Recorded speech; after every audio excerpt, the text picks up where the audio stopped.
Matzah is the Jewish flatbread commemorating the Exodus from Egypt, and it's unleavened.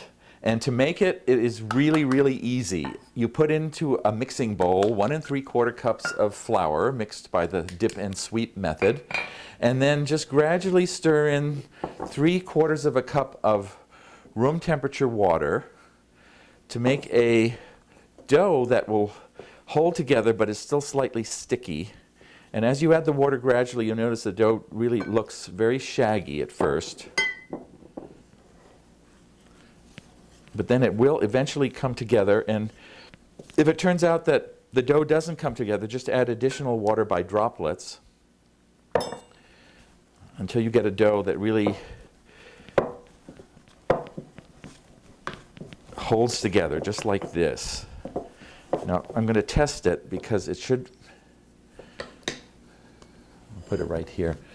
You see it holds together, it still looks kind of shaggy, and it feels a little bit moist, but that's all you need to do.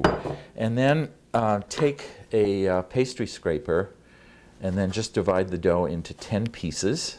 And then what you want to do is just cover this with kitchen towel and then let the dough rest for a couple of minutes.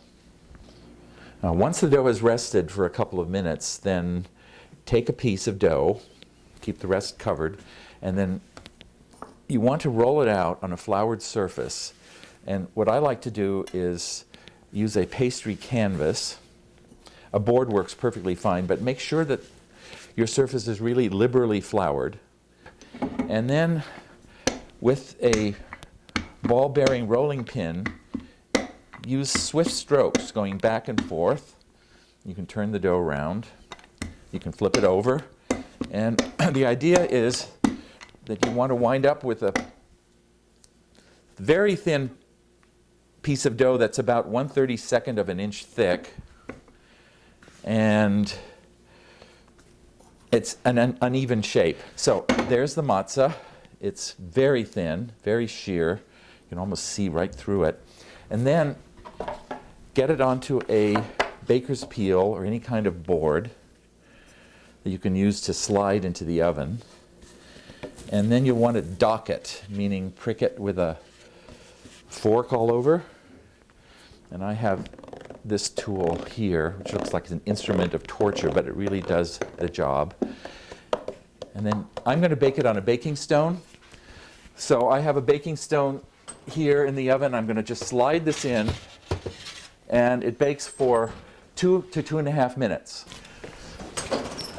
And here is our matzah. This is just perfect. I want you to take a look at this. It's just barely tinged with brown, got lots of bubbles. It's already fairly firm, but when it really firms up, it will be very crisp. And what you'll want to do is store it in a paper bag at room temperature for 2-3 days or even longer, and serve it with hummus, tuna fish, liver paste, whatever you like. This is a wonderful all-purpose cracker.